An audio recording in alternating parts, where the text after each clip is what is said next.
Kolanda a patienté pendant combien de temps pour Nanine? Il a patienté pendant 7 ans. Toyo kasikoyo posa naye eza nini. Chose étrange. Azoluka même pas que justice soit faite pour viol, mais plutôt azoluka boyoka.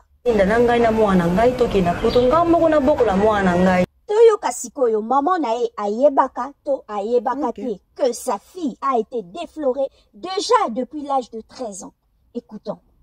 Maman biso ayebaka te kena comme déjà des vergers. Ayeko yeba kena comme des vergers à partir à Zeni à Chantilly. C'est quand même étrange comme réaction à maman. Tu apprends que ta fille de 13 ans a été déflorée et pas à monsieur Oyo engrossé à âge à 15 ans. Mais on préférait qu'on garde silence.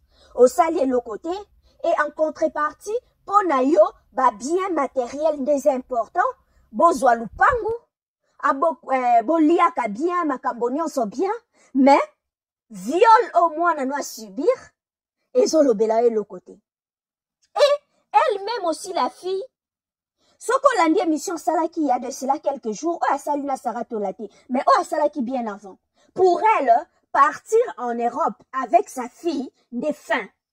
Donc partir en Europe va effacer en elle ba douleur, ba souffrance, ba stigmate, ba cicatrice, ba blessure oh etikali indélébile dans sa vie et qu'on a effacé sera côté na avion peut atterrir soit en Europe soit en Amérique. Pour lobby, JB a préféré comme même batu mosusu, mengai atikinga. Donc colère ne e wutiwana, kanda na e wutiwana. Donc viol et lobela e lo côté.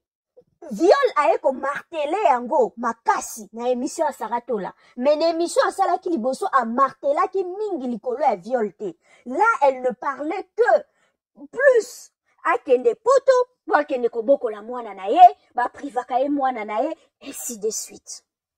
Viol. Oh, les actes rotika na ba cauchemar. O vandi boye, ozo sursauter. Pour un événement oh et traumatisé vie na yo pe ko tika la yo bombo ino mobimba donc e kozala effacer likolo ya lupangu ba ko sombela bino to likolo ya voyage o ba ko memo na poto to zonga rabato lupangu voyage à poto eza comparable na vie ya mwana na yo na viol oh yo subir. Likambo pe munene boy, elle dit très bien que na keko luka Sandra Lina pour Sandra a sungangai pour o panza sango oyo.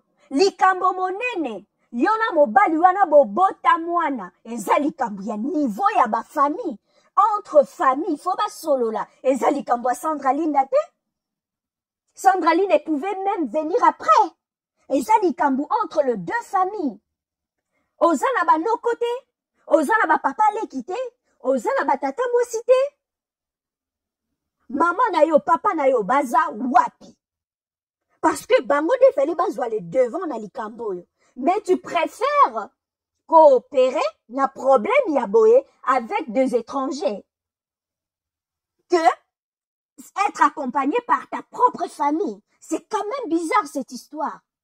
Tozo pote la biso JBT, mais tozo talisa ye kaka que makambo oh ya subir passe oh ya vivre viol wana ekoki jamais ko comparer yango to ko échanger yango na eloko moko boye jamais lopango te ko effacer ba blessure wana ba douleur wana ya viol voiture te voyage à poto te et elle disait na émission oh eleki non amemanga na poto na kende ko vanda kuna alukelangelo kwa kosala na koma ko vivre na mwana nga na bokolenga moko. Ah bon, c'est ça aussi le problème. Ne pense pas que en arrivant en Europe tout sera facile pour toi. Je sais pas. Par ko akende ko Gilbert otiko na poto, je ne sais pas. Tu attends quoi? Asombela peut-être mukanda na poto. Posoka kosombela mukanda to ya ko bwaka ngundo banda ko cascade na mwana na gauche yo na droite kuna pousser. En plus, il peut commis déjà maman et deux enfants, donc il y en a au côté occupé, oya muke, oya mukolo kotika na classe, o luka mukanda, olande la musala. Tout ça. Faut poto, ils ont pesé face à l'ikambu, oh yoza nango ya viol. Poto ils ont pesé. le pango ezo PZT. Parce que ezange vie na yo eza en jeu. Et vie na yo, ça ne vaut pas voyage à poto. JB a yebani. JB aza connu pour te faire voyager et coûter JB rien du tout. Aza na batu o bako bimiselo visa na voie normale. Et visa la voie normale, c'est pas, je pense même pas que comme à plus de 150 €. Yona moana, ça vous fait 300. Soko baki si l'assurance maladie, ba papier, misusu.